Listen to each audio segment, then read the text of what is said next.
Alright, so we've got this new compressor. We've got the correct amount of oil.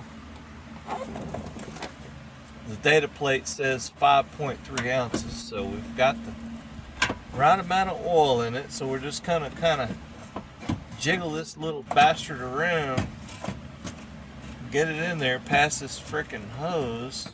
Of course, you know, the only hose in the whole vehicle that's in the way is right here. So we'll just try to get around it the best we can, okay? Just kind of have to take your time and jiggle past it.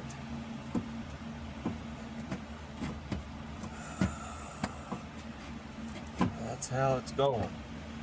'Cause it is in the frickin' way. Big time. Only thing.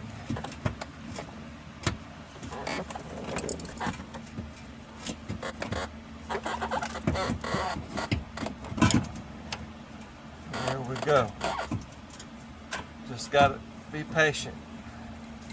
Try not to jack it up. There we go. So we've got our two bolts for the bottom. The two 12 millimeters. They're both the same length, okay? Get this little son of a bitch. Get it lined up the best you can.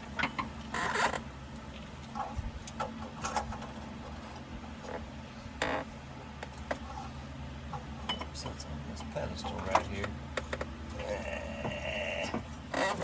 Without smashing your fingers. There we go.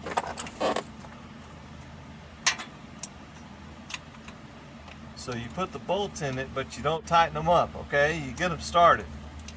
Don't tighten up any bolts till you get all the bolts in, okay? Because if something is crooked, then you have to deal with that. So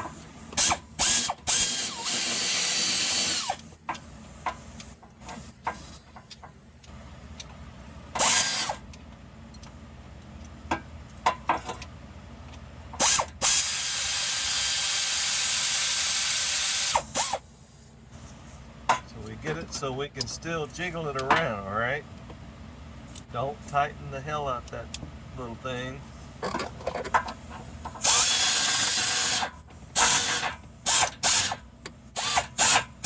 course, our thing doesn't want to.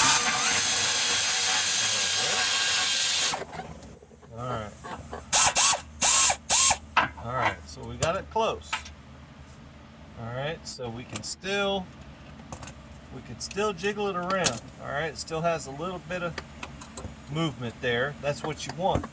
You want it to be tight right now till you get all the bolts started, because this is aluminum, and if you go jacking around with this aluminum stuff, you're going to cause problems. We don't want problems.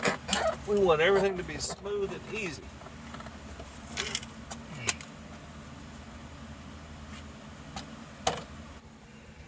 So there we are. We've got two bolts to go into the top, and of course the place where I'm taking the video at is where I need to put my hand.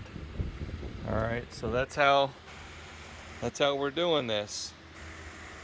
So that's how it goes in, and then of course we've got the kit comes with new O-rings. All right, so we've got the O-rings installed. They're all lubricated with air conditioner oil.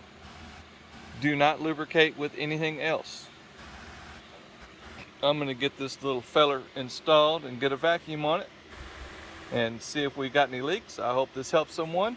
Now when you have all this apart like this, now I will remind you that replacing the shredder valves is imperative, okay? Don't mess around and do this without changing these out, okay? It's not that hard to do. Doesn't take that long. Come off of there. Change these little fellers out. They're easy to do. So don't go through all this trouble without changing these. All right. Hope this helps someone. Have a good day.